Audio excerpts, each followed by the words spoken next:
Study IQ IAS, अब तैयारी हुई affordable. Hello everyone, welcome to study IQ platform. आज हमारे साथ हैं all India rank 68 mister Utkarsh. Welcome Utkarsh. Thank you sir, thank you so much. Utkarsh से आपको काफी कुछ सीखने के लिए मिलेगा about persistence, about strategy. So let's start with persistence first. ये उत्कर्ष का 4th अटेम्प्ट था। इससे पहले फर्स्ट अटेम्प्ट में प्रीलिम्स नहीं हुआ था, 3 अटेम्प्ट मेंस दिए थे। तो कंटिन्यूटी कैसे बनी रही? एक मेजर इशू रहता है हर एक स्टूडेंट के साथ कि सर कंसिस्टेंसी बनी नहीं रहती। कुछ मोटिवेशन वीडियो देख लेते हैं, ठीक है, पंप हो जाता है, कुछ टाइम चलता है, फिर वैसे ही डिक्लाइन हो जाता है। तो कंसिस्टेंसी इज द की, हम सब जानते हैं। और एक वो जब जोन आ जाता है आपकी तैयारी में, तब आपको टाइम मैनेजमेंट का इतना सोचना नहीं पड़ता, वो हो जाता है, वो फ्लो बन जाता है। लेकिन उस जोन तक हर कोई नहीं जा पाता। कितने हार्ड वर्किंग टैलेंटेड स्टूडेंट नहीं जा पाते। तो हम शुरुआत वहां से करते हैं। तो आपने कंसिस्टेंसी को कैसे बनाकर रखा? सर, कंसिस्टेंसी मेंटेन करने के लिए मुझे थोड़ी सी अपनी बैकग्राउंड में जाना पड़ेगा। 2019 में मैं पास आउट हुआ था और 19 में कॉलेज के जस्ट 15-20 दिनों बाद पहला प्रीलिम्स था। और कॉलेज में मेरे 3-4 महीनों की पढ़ाई थी जो मैं आखिरी सेमेस्टर में लाइब्रेरी में बैठकर पढ़ता था। तो मुझे उससे इतना कॉन्फिडेंस था कि शायद मैं प्रीलिम्स क्वालिफाई कर लूंगा। पर प्रीलिम्स मेरे कुछ मार्क्स से नहीं रहे थे। और उसके बाद मेरे पास एक चॉइस थी कि या तो मैं दिल्ली जाकर प्रिपेयर करूं या घर से प्रिपेयर करूं। मैंने ये कॉन्शियस डिसीजन लिया था कि मैं घर से ही प्रिपेयर करूंगा, घर से नोट्स बनाऊंगा। तो इन सारी चीजों में कंटिन्यूटी और कंसिस्टेंसी का रोल बहुत ज्यादा बढ़ जाता है, बिकॉज मैं किसी मेंटोर के गाइडेंस में नहीं था। सेल्फ स्टडी की थी, इंटरनेट के थ्रू किया था। मुझे लगता है एक चीज मुझ में थी कि मुझे पता था कि कौन सी चीज, मतलब 10 किताबों को पढ़ के मुझे उसमें से क्या चीज एक्सट्रैक्ट करनी है। या फिर अगर मैं 10 सोर्स को पढ़ रहा हूँ तो मैं उनमें फ्लो नहीं करता था, इंश्योर करता था कि उनमें से काम की चीजें अपने लिए निकालूंगा और बाकी 8 चीजों को हटा दूंगा।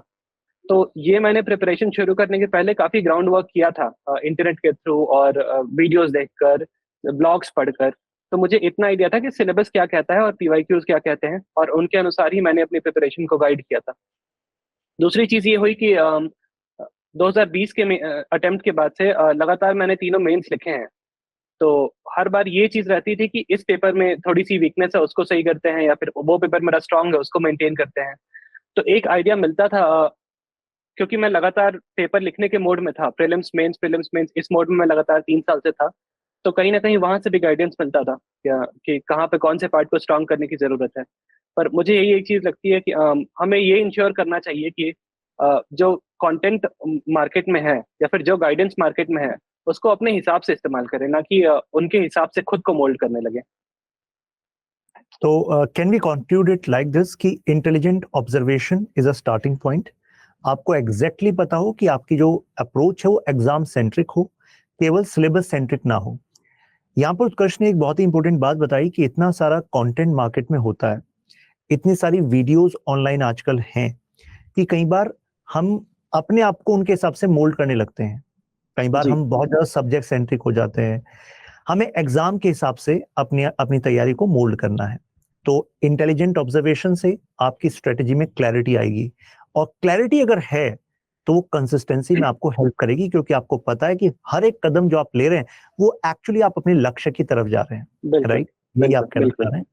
अच्छा, उसके बाद मेंटल एंजाइटी, ये एक इशू है। मतलब जब अभी हम जाते हैं, बच्चों से मिलते हैं, तो वो एक मेजर इशू है जहां पर उनको ये भी नहीं पता होता कि इसको डील कैसे करना है। तो क्या आपने भी ऐसी कुछ परेशानियों को झेला, और क्या आपका कोप अप मैकेनिज्म था? सर, एंजाइटी और मेंटल ब्रेकडाउन्स इस एग्जामिनेशन का बहुत बड़ा स्टेक होल्डर मैं मानता हूँ। क्योंकि अगर आपका मेंटल स्टेट आपके साथ नहीं है तो आपको प्रिपरेशन में दिक्कतें आएंगी। और अगर मैं अपनी बात करूं तो 2019 में मेरे घुटने की सर्जरी हुई थी, बिकॉज कॉलेज में मैं बास्केटबॉल खेलते हुए इंजर हुआ था। और उसके बाद अगर मैं बताऊं, 2019 का सेकेंड हाफ रिकवरी में गया था और 2020 से कोविड आ गया था। तो इसेंशियली मैं 1.5-2 साल घर पर ही था। मैं किसी UPSC एस्पिरेंट के कांटेक्ट में नहीं था और सारी चीजें खुद से कर रहा था। तो इन सारे सिचुएशंस में, जो कि बहुत सारे और एस्पिरेंट्स भी होंगे, मुझे लगता है ये मेंटल स्टेट मेंटेन करना थोड़ा डिफिकल्ट हो जाता है। पर उसका सोल्यूशन मैंने यही निकाला था कि मैं 2-3 चीजों से कॉम्प्रोमाइज नहीं करता था। फैमिली, फ्रेंड्स फिजिकल और मेंटल हेल्थ। ये चार चीजें हमेशा मेरे लिए पढ़ाई से ऊपर ही थी। घर पे मैं ये इंश्योर करता था कि मैं पेरेंट्स के साथ वक्त बिताऊं। मुझे बास्केटबॉल देखना अच्छा लगता था, तो मैं वो देखता था। चाहे कोई बोले कि आप टाइम वेस्ट करो, बट मेरे लिए वो टाइम वेस्ट नहीं थी। मैं रिकवरी के बाद मैं फिजिकल एक्टिविटी मैंने रिज्यूम कर दी थी। क्योंकि अगर मैं वो नहीं करूंगा तो मेरे पढ़ाई पे उसका स्पिल ओवर आता था। तो ये तीन चार चीजें थी। बाकी एक चीज मुझे लगती है कि इस प्रिपरेशन में मेंटल एंजाइटी दूर करने का एक ये तरीका है कि हमें ये एक्सेप्ट करके चलना पड़ेगा कि एग्जाम में कियोस आएगा और इस एग्जाम में फेलियर्स हमें मिलेंगे। बहुत सारे लोग फेलियर्स को डिले करते हैं। फेलियर्स को डिले करने का मतलब हुआ कि टेस्ट लेट देंगे या फिर रिवीजन बाद में करेंगे। अभी भी मैं प्रीलिम्स मेंस के बीच में दोस्तों से बात करता हूँ तो बहुत सारे दोस्त टेस्ट को अभी भी नहीं दे रहे हैं। वो बोल रहे हैं अगस्त में देंगे या फिर जुलाई में देंगे। ये सारी चीजें फेलियर्स को डिले करना हुआ। और इससे एंजाइटी आएगी। जब भी आप जुलाई या अगस्त में टेस्ट लिखोगे तो पहला आंसर हम गंदा ही लिखते हैं, ऑब्वियस सी बात है, क्योंकि ग्रेजुअल ग्रोथ वैसे ही होती है। तो एक ये चीज करनी पड़ेगी कि हमें खुद को बताना पड़ेगा कि जो केओस है पूरे प्रिपरेशन में, वो इस प्रिपरेशन का एक बहुत इंटीग्रल पार्ट है। और इस चीज को हम दूर करके जितना चलेंगे उतनी ही बाद में ये चीजें और हमें परेशान करेंगी। हमें इसको नॉर्मलाइज करना चाहिए कि एग्जाम देंगे, कम मार्क्स आएंगे, फेल होंगे, बट उनसे हमें सीखना है। मैं ये मानता हूँ कि जितनी जल्दी हम फेल होंगे इस एग्जाम में उतना ही हमें फायदा होगा। क्योंकि फेल किसी ना किसी स्टेज पे छोटा या बड़ा सभी होते ही हैं। इसलिए एग्जैक्टली फेलियर्स को नॉर्मलाइज करना जरूरी है। उत्कर्ष ने बहुत ही जबरदस्त बात कही है। सबसे पहले तो इन्होंने 4 पॉइंट फॉर्मूला दिया आपको, यानी कि फ्रेंड्स, आपकी family, physical and mental health, इन चारों का बैलेंस आपको एंजाइटी से दूर रखने में काम आएगा। बैलेंस बनाकर चलना जरूरी है। उसके बाद आप डिले मत करें चीजों को।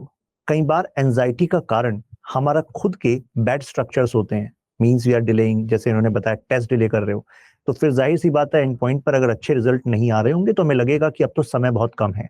शुरुआत से ही आप स्टेप बाय स्टेप एक सही स्ट्रक्चर से चलेंगे तो जाहिर सी बात है तैयारी आसानी से हो जाएगी। मतलब उतना ज्यादा डिफिकल्टी नहीं होगी। जो डिले करते रहेंगे, पेंडेंसी बढ़ जाएगी, तब होगी। तो pendency is one reason of this anxiety. Next point is कि एक्सेप्टेंस। अगर आप इस जोन में आ गए हैं यूपीएससी में, तो यानी कि अब एक्सेप्टेंस को तो रखना ही है कि जो भी रिजल्ट हो we are going to accept it fully. क्योंकि जब आप रेजिस्ट करते हैं वो परसिस्ट करता है, और परसिस्ट करता है तो जो आप अभी कर रहे हैं वो पूरी तरह नहीं कर पाते। I think this is what Utkarsh is trying to say. So next, Utkarsh, revision is a key, हम सबको पता है जी। लेकिन रिवीजन कब करे स्टूडेंट का कहना है कि मैं अभी जीएस की क्लासेस ले रहा हूँ, साथ में मैं ऑप्शनल की क्लासेस ले रहा हूँ, साथ में रोज का करंट अफेयर्स भी करना है, तो समय ही कहाँ बचता है रिवीजन का। तो डेली रिवीजन करें या वीकेंड्स पर करें या मंथली रिवीजन करें या टेस्ट सीरीज से पहले ही रिवीजन करें, तो आपका क्या रिवीजन मैकेनिज्म रहा और या आप क्या एडवाइस करते हैं? जी सर। सर, जैसे मैं अपनी बात करूँ तो मैंने फाउंडेशन क्लासेस नहीं किए हैं, ऑप्शनल के लिए भी और जीएस के लिए भी। तो मेरे लिए रिवीजन करना थोड़ा और ट्रिकी था, क्योंकि बहुत सारी चीजें एक साथ पढ़ता था। बहुत स्ट्रक्चर्ड वे में सेल्फ स्टडी करने पे कई बार नहीं हो पाता है, तो कई चीजें एक साथ पढ़ते हैं। रिवीजन के लिए मैंने एक तरीका निकाला था कि मैं स्पेस्ड वे में रिवीजन करता था। जैसे मैंने अपने टेलीग्राम चैनल पे भी लिखा है, मैं शॉर्ट नोट्स बनाता था। एक बार कोई टॉपिक पढ़ लिया, मैं उसके शॉर्ट नोट्स बनाता था। और उन शॉर्ट नोट्स को मैं ये इंश्योर करता था कि बहुत लंबा गैप ना बीते जिसमें मैंने उनको रिवाइज नहीं किया है। शॉर्ट नोट्स बनाने का फायदा ये भी होता है कि एग्जाम के जस्ट पहले उसको रिवाइज करना आसान होता है। और जैसे कि हम देखते हैं जीएस 1-2 के अगले दिन 3-4 का पेपर होता है, तो अगर हमारे पास जीएस 3-4 के शॉर्ट नोट्स नहीं होंगे तो इम्पॉसिबल है उसको रिवाइज करना उस जो 4-5 घंटे पढ़ाई को मिलते हैं। रिवीजन के लिए मैंने ये किया था कि इटरेशन में करता था। जैसे मैंने अगर थोड़ा रिवाइज किया तो मैं उसको टेस्ट करूंगा, उसको चेक करूंगा टेस्ट लिखकर। फिर टेस्ट के रिव्यूज देखूंगा, रिव्यूज में कुछ अगर मुझे गलतियां पता लगी हैं वो मैं देखूंगा और मैं वापस से अपने नोट्स को देखता था। तो अगला रिवीजन होता था पहले टेस्ट की गलतियों को साथ लेकर। फिर उसके बाद अगला टेस्ट दूंगा, फिर 2 टेस्ट की गलतियां मिलेंगी मुझे कि अच्छा ये गलती परसिस्ट हो रही है या ये गलती दूर हो गई है। तो इनके हिसाब से इटरेशन में करता था। मुझे लगता है कि स्पेस्ड रिवीजन करना चाहिए। जैसे अगर हमने पहली बार कोई चीज पढ़ी है, अगर हम उसे एक वीक में लेट से रिवाइज नहीं करते हैं तो वो हमारे दिमाग से 80% चीज निकल जाएगी। बट अगर हमने उसे एक वीक में रिवाइज कर लिया 7 दिनों में, तो अगला रिवीजन में भी 15 दिनों बाद जरूरत है, उसका अगला रिवीजन में भी 25 दिनों बाद जरूरत है। तो थोड़ा गैप बढ़ा भी सकते हैं, बट इनिशियल रिवीजन जल्दी होने चाहिए मेरे हिसाब से। सो उत्कर्ष ने बहुत सही बात बताई, फुटनोट्स, लेकिन फुटनोट्स के लिए वो इंटेलिजेंट ऑब्जर्वेशन जरूरी है कि फुटनोट्स में आना क्या चाहिए, क्योंकि बच्चा जब शुरुआत करता है तो उसको हर चीज इंपॉर्टेंट लगती है, राइट? तो उसके लिए पीवाईक्यूज की रिलेट करना सिलेबस को, एग्जाम की डिमांड समझ लेना, सब कुछ नहीं आता फुटनोट्स में, क्योंकि आखिरी मोमेंट पे आप बहुत ज्यादा इंपॉर्टेंट जो थीम्स होते हैं, कीवर्ड्स होते हैं, एग्जाम्पल्स होते हैं, जो आप इंट्रोडक्शन की टेम्पलेट्स होती हैं, वे फॉरवर्ड होते हैं, वो आपको काम आते हैं। तो वो उत्कर्ष ने भी बनाई, और जनरली हर एक टॉपर को करना ही होता है, मतलब that's part of the process. लेकिन जितनी जल्दी इस बात को आप समझ जाएं तो उतना बेहतर है। स्पेस रिवीजन, जैसे कि अगर आपने कुछ नया करा तो शॉर्ट टाइम उसको पढ़ लें, विद इन 1 वीक रिवाइज हो जाना चाहिए। तो मतलब this is how our mind works, right? नहीं तो चीजें आप मेहनत करेंगे और फिर हम भूल जाते हैं, तो उससे फिर कनेक्शन नहीं बन पाता स्टडी से। फिर लगता है कि जब भूल ही जाना है तो फिर हम पढ़ क्यों रहे हैं। कई सारे स्टूडेंट्स को ऐसा लगने लगता है कि फिर इस वजह से इतना एफर्ट नहीं आ पाता। Got it? Yes sir. Prelims को लेकर क्या स्ट्रेटेजी होनी चाहिए आफ्टर दिस ईयर्स प्रीलिम्स, क्या लगता है आपको? सर प्रीलिम्स की मेरी स्ट्रेटेजी, जैसे मैंने 2023 का प्रीलिम्स नहीं दिया है, मेरी स्ट्रेटेजी मोरलेस 2022 तक ही लिमिटेड है, बट 23 का पेपर मैंने अच्छे से देखा नहीं है। पर 2022 तक मेरी जो स्ट्रेटेजी थी वो मुझे लगता है फुल प्रूफ तो नहीं कह सकते हैं, बट काफी हद तक फुल प्रूफ थी, क्योंकि मैंने जो 3 सीरियस अटेम्प्ट्स दिए हैं, तीनों में ऑलमोस्ट मैंने फॉरेस्ट का भी कट ऑफ क्लियर किया है। एक जिसमें नहीं हुआ था उसमें 1 पॉइंट समथिंग मार्क्स से नहीं हुए थे। तो प्रीलिम्स में मैं ये इंश्योर करता था कि जितने भी मैं टेस्ट लिख रहा हूँ उन टेस्ट के मेरे पास नोट्स होने चाहिए। बहुत सारे मेरे दोस्त टेस्ट के नोट्स नहीं बनाते थे, बट मैं ये इंश्योर करता था कि अगर मैंने 100 क्वेश्चन का एक टेस्ट लिखा है तो मेरे पास 20-30 पॉइंट्स में पॉइंट्स होने चाहिए, 20 या 30 पॉइंट्स, जो कि मैं एवर नोट पे बनाता था। और ऐसे मेरे पास अगर 10 टेस्ट के नोट्स इकट्ठा हो गए, मैं उनको प्रिंट कर लेता था और फिर मैं उसको हार्ड कॉपी ही रिवाइज करता था। नोट्स, प्रीलिम्स के नोट्स बनाना बहुत ट्रिकी होता है, बिकॉज अगर हम सारी चीजें लिख रहे हैं तो फिर वो प्रीलिम्स का नोट्स नहीं बचेगा। मुझे लगता है पीवाईक्यूज पहला स्टेप होती है प्रीलिम्स का, जिनके थ्रू हमें पता लगता है कि यूपीएससी पूछ क्या रही है, और एक पर्टिकुलर लेट्स से पैराग्राफ है, उसमें से यूपीएससी क्या चीज प्रीलिम से पूछ सकती है। क्योंकि अगर कोई एक्सपीरियंस्ड इंसान है उसको देखते ही पता लग जाएगा कि इसमें से ये 2 फैक्ट्स हैं वो प्रीलिम्स में आ सकते हैं।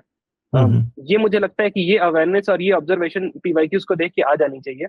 जब ये ऑब्जर्वेशन आ गई, उसके बाद टेस्ट दो, या फिर अगर आप कोई आर्टिकल पढ़ रहे हैं या फिर कोई कंपाइलेशन पढ़ रहे हैं, उसमें दिमाग सिर्फ उन चीजों पे जाता है जो चीजें प्रीलिम्स के लिए रेलेवेंट है। और मुझे लगता है ये ऑब्जर्वेशन बहुत जरूरी है, और रिवीजन और टेस्ट लिखना ये लूप में चलना चाहिए। रिवाइज किया, टेस्ट लिखा, रिवाइज किया, टेस्ट लिखा, ये इटरेशन लूप में चलना चाहिए। और स्टिल मैं बोलूंगा पीवाईक्यूज प्रीलिम्स के लिए सबसे ज्यादा जरूरी है। अभी भी इस ईयर के प्रीलिम्स के बाद भी मैं बोलूंगा कि पीवाईक्यूज हमें कॉन्फिडेंस भी देती हैं, हमें स्ट्रक्चर भी बताती हैं, हमें स्ट्रैटेजी भी बताती है पेपर को सॉल्व करने का। और इवन दो एलिमिनेशन को हम बोल सकते हैं कि काफी हद तक हटाने की कोशिश की गई थी, बट स्टिल मैं मानता हूँ कि देयर आर क्वेश्चंस जो कि एलिमिनेशन से सॉल्व होंगे ही होंगे, चाहे यूपीएससी कैसा भी पेपर बनाए। ठीक है। सो वी कैन से कि टेस्ट का, आप जब टेस्ट दें तो उसका पर्पस ये है कि अगर 4 स्टेटमेंट है तो 4 स्टेटमेंट में से आप ये समझिए कि जो बाकी 2 स्टेटमेंट है शायद उससे भी आपको कुछ डायमेंशन सीखने के लिए मिल सकते हैं। द पॉइंट इज कि प्रीलिम सेंट्रिक डायमेंशंस, अगर आप फॉर एग्जांपल 100 क्वेश्चंस प्रैक्टिस कर रहे हैं एंड यू हैव से अटेम्प्टेड 30 टेस्ट, तो उसका मतलब क्या हुआ? 3000 क्वेश्चन के पास हो गए। और 3000 क्वेश्चंस का मतलब है अगर कुछ मान लीजिए उसमें 50% क्वेश्चंस ऐसे थे जिसमें 4 स्टेटमेंट थी, तो अगर आप इसका मल्टीपल देखें तो now you have revise so many dimensions. तो we need to think on scale कि हाँ, अगर मैं ऐसे फॉलो करूंगा तो मेरे पास इतनी सारी मेरी डायमेंशंस रिवाइज हो जाएंगी। तो पीवाईक्यू बहुत ज्यादा इंपॉर्टेंट है। चाहे रेशियो चेंज हो सकता है, टाइप ऑफ क्वेश्चन चेंज हो सकते हैं, लेकिन आज भी एक बात तो क्लियर है कि अगर आपके फंडामेंटल स्ट्रांग है अक्रॉस द सिलेबस, तो तभी तो आप वो क्वेश्चंस कर पाएंगे जो आपको कट ऑफ के पार लेकर जाएंगे। कई बार बच्चे ऐसे इसलिए होने लगता है कि देखो ये कुछ ऑफ बीट क्वेश्चन आ गए, लेकिन वो ऑफ बीट क्वेश्चन सबके लिए ऑफ बीट हैं। अल्टीमेटली को पार तो आपको फंडामेंटल्स ही कराएंगे, और टेस्ट प्रैक्टिस और पीवाईक्यू से रिलेट करके you are going to gain the confidence कि आप वो रिस्क भी ले सकें। Yes sir. सर एक चीज मैं इसमें बोलूंगा, जैसे 100 में 10 क्वेश्चन अगर ऑफ बीट आते हैं तो हमारा दिमाग उन 10 क्वेश्चंस के बारे में सोचता है और बाकी के 90 क्वेश्चंस को भूल जाता है। इसका एक बहुत छोटा सा रेफरेंस ये है कि अगर हमारे पास 1000 रुपए हो और हमारे 20 रुपए गुम हो जाते हैं, तो हम उन 20 रुपए के बारे में सोचते हैं कि पैसे चले गए, बट 980 रुपए हमारे पास अभी भी हैं। और ये एग्जाम ऐसा है कि हमें उन मतलब कट ऑफ बेसिकली 80, 90, 100 वैसा ही रहने वाला है, 150 नहीं रहेगा। जी, तो जो ऑफ बीट क्वेश्चन है वो सबके लिए है, ये सबके हमें ध्यान लिए देना चाहिए। बिल्कुल सही बात आपने कही। नेक्स्ट, प्रीलिम्स और मेंस के बीच का जो टाइम होता है जी उसको कैसे आपने यूटिलाइज किया? सर जैसे अभी प्रीलिम्स में सॉरी मेंस में 80 दिनों का टाइम बचा हुआ है। हम्म, आज 28 जून का टाइम है और 15 सितंबर से मेंस का पेपर है। तो हम्म, मैं बैकवर्ड्स प्लान करता था पहले, तो जैसे 15 सितंबर को मेंस है, तो हम्म, सितंबर में मैं एक इटरेशन दूंगा जीएस 1 2 3 4 का। लेट्स से हम्म, मैंने 3 को जीएस 1 2 दिया 3 सितंबर को, और 4 को जीएस 3 4 दिया, और 6 7 तारीख को मैं ऑप्शनल के भी दोनों पेपर्स देता था। तो सितंबर मोरलेस मेरा चला गया इसमें, क्योंकि आखिरी 10 दिन में मैं रिवाइज ही करूंगा, आखिरी 7 8 10 दिनों में सितंबर मोरलेस चला गया। और जून भी जैसे अभी 2 दिन बचे हैं, तो मेरे पास जुलाई और अगस्त के 2 महीने हैं। अब इसमें मुझे प्लान करना है 7 पेपर्स, जीएस के 4 पेपर, ऐसे और ऑप्शनल के 2 पेपर्स। मैं ऐसे करता था, सबसे जो लो हैंगिंग फ्रूट्स हैं, फॉर एग्जांपल ऐसे और एथिक्स मेरे हिसाब से थे, मैं उनको पहले निपटाता था। जैसे ऐसे मैं 3 4 दिन पढ़ूंगा, और ऐसे के जो भी मेरे पास नोट्स बनाने हैं, कोट्स जुटाने हैं, श्लोक जुटाने हैं, एग्जाम्पल जुटाने हैं, थोड़े टेम्पलेट इंट्रोडक्शन के बनाने हैं, ये सारे मैं कर लूंगा 2 3 दिनों में, अगर मैंने नहीं किया है तो, या अगर किया है तो उसको रिवाइज करता था। 2 3 दिनों में ये करके 2 ऐसे के टेस्ट में कोशिश करूंगा लिख दूं। या तो आप अभी एक लिख रहे हो तो कोशिश करो 20 25 दिनों बाद दूसरा लिखो, ताकि कुछ नए डायमेंशन आपने जो पढ़ाई की है उसके आ जाए। और एथिक्स में भी मैं इंश्योर करता था कि मेरे नोट्स जो हैं वो, उनमें कीवर्ड्स हों, उनमें एग्जाम्पल्स हों, उनमें कोट्स हों, उनमें श्लोकास हों, और जो वैल्यू एडिशन की चीजें हैं वो उनमें हों। जो कीवर्ड्स हैं वो सिलेबस के कीवर्ड्स हैं, और कुछ सिलेबस के बाहर के भी कीवर्ड्स हैं। ये सारे एक जगह इकट्ठा होने के बाद मुझे लगता है एथिक्स में आंसर लिखना कैसा है वो ज्यादा जरूरी है। हम्म, क्योंकि हमें जीएस 3 से 4 में स्विच करना होता है एग्जाम के दिन पे, और बहुत ऑब्जेक्टिव पेपर से बहुत फिलोसॉफिकल टाइप का के आंसर्स लिखने होते हैं। हम्म, तो अगर आपने दिमाग को स्विच नहीं किया, कीवर्ड्स को दिमाग को याद नहीं दिलाया, तो फिर आंसर अच्छे नहीं लिख पाओगे आप। हम्म, तो कोशिश मैं ये करता था कि मेरे पास एथिक्स के शॉर्ट नोट्स तो बिल्कुल होने चाहिए, बिकॉज एथिक्स के शॉर्ट नोट्स ही रिवाइज हो पाएंगे आखिरी टाइम पे। और एथिक्स के टेस्ट मैं लिखता था, जैसे अगर मैं मुझे अभी मेंस लिखना हो तो मैं कोशिश करूंगा कि 4 टेस्ट एथिक्स के जरूर लिखूं, क्योंकि एथिक्स में जितना लिखेंगे उतनी लिखने की हैबिट बनेगी। और एथिक्स में paper completion also becomes a very very important task. बाकी बचे जीएस 1 2 3 के पेपर्स। जीएस 1 जैसे स्टैटिक है काफी हद तक, तो मैं अपने प्रीलिम्स के नोट्स को रिवाइज करूंगा। जैसे पॉलिटी के, सॉरी पॉलिटी बोल रहा हूँ, हिस्ट्री के, आर्ट एंड कल्चर के, मैं अपने प्रीलिम्स के नोट्स रिवाइज करूंगा, क्योंकि बेसिक जो स्केलेटन है वो तो मैं बाहर से दूंगा, बट जो कंटेंट है वो प्रीलिम्स का ही आएगा।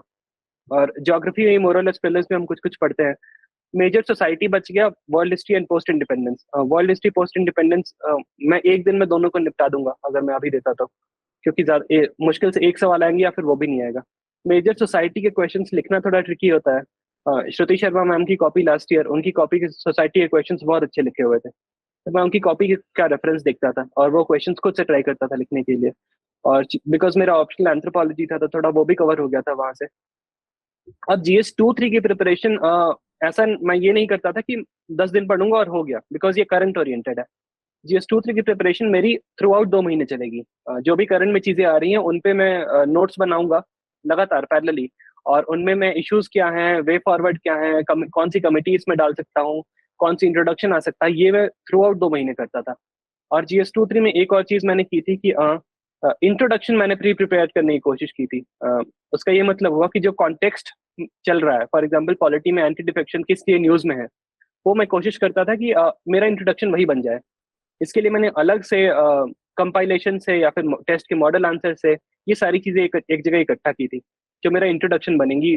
बिकॉज एग्जाम में अगर 10 क्वेश्चन का भी इंट्रोडक्शन प्रिपेयर्ड है, तो पेपर कंप्लीशन आसान हो जाता है, बिकॉज कुछ चीजें हम जल्दी लिख पाएंगे। बाकी ऑप्शनल का रिवीजन और ऑप्शनल की स्ट्रेटेजी थोड़ी ट्रिकी होती है, बिकॉज ऑप्शनल भी हमें ऑल अलोंग करना होता है।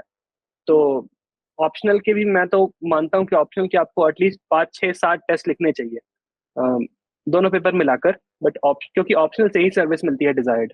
ऑप्शनल में अगर आपने 270 80 मार्क्स लाए, then only you can think कि आपको सर्विस मिलेगी अच्छी। तो ऑप्शनल पे जैसे मैं अगर 100% मेरे पास टाइम है, तो मैं 40% तो ऑप्शनल को देता था, 30 40% तो दूंगा। अब उसको कैसे मैनेज करना है, that depends on the person कि आप उसको कैसे मैनेज कर रहे हो। Got it. तो आपने बहुत सही तरीके से, बहुत सटीक तरीके से इस तरीके से बताया कि इनकी जो स्ट्रेटजी है ये एक रिफ्लेक्शन हो सकती है उन सभी स्टूडेंट्स के लिए जो अभी मेंस के लिए प्रिपेयर होने जा रहे हैं। ग्रेट। फिर मेंस से इंटरव्यू के जो बीच का समय था, वो कैसा बीता आपका? आपका कैसा अनुभव रहा? सर जैसे मेंस का रिजल्ट आया था 6 दिसंबर को, और फॉर्चुनेटली मेरी दीदी की शादी भी थी 6 दिसंबर को, तो मैं घर पे सारे दोस्तों के साथ, सारे फैमिली के साथ था। मेरा इंटरव्यू 23 मार्च को था, तो मुझे अराउंड 3 साढ़े 3 महीने का टाइम मिला था। उसको भी मैंने ऐसे मैनेज किया था कि जैसे डैफ भरा है मैंने, और डैफ पहली बात तो डैफ फिलिंग अच्छे से करनी होगी। कोई चीज ऐसी नहीं भरते जो हम उसको प्रिपेयर नहीं कर पाए, या फिर जिसमें हम कॉन्फिडेंस नहीं आ पाए। तो DAF DAF filling is important. उसके बाद डैफ को एक फर्स्ट लेवल ऑफ प्रिपरेशन करता था, उसके बाद मैंने 1-2 मॉक दिए। उन मॉक में मुझे कुछ चीजें कंटेंट पे बताई गई और कुछ चीजें मेरी सॉफ्ट स्किल पे बताई गई कि आपका आप एरोगेंट दिख रहे हो या फिर आपका कंटेंट पुअर, ये सारी चीजें पता लगी। इनको लेके मैंने 10-15 दिन और रिवाइज किया, अपने नोट्स को और प्रिपेयर किया, और फिर कुछ मॉक्स और दिए। तो ऐसे इटरेशन में मैं देता था मॉक्स। और ये मैंने कोशिश की कि जैसे इंटरव्यू, जैसे अगर मेरा 23 मार्च को था, कुछ लोगों का मई में भी था इंटरव्यू, तो अगर मेरा इंटरव्यू बहुत बाद में होता, मई में होता, तो मुझे प्रीलिम्स की भी प्रिपरेशन करनी होती पैरेलली। तो ये मैं, जैसे मुझे जरूरत नहीं पड़ी क्योंकि मेरा इंटरव्यू पहले खत्म हो गया था, बट प्रीलिम्स के जैसे जैसे पास आने लगा टाइम, तो मैंने कोशिश की कि मेरा दिमाग का एक थोड़ा पार्ट प्रीलिम्स ओरिएंटेड भी रहे, बिकॉज सडनली स्विच करना मुश्किल हो जाता था। तो इसको बैलेंस किया था मैंने। Great. So finally you have the rank and you are going for the training. All the Yes, sir. best, and Thank we you, sir. wish that you lead an impactful life ahead. Thanks for the Thank you so interview. much, sir. Thank you so much, Ishan. Study IQ IAS, अब तैयारी हुई affordable.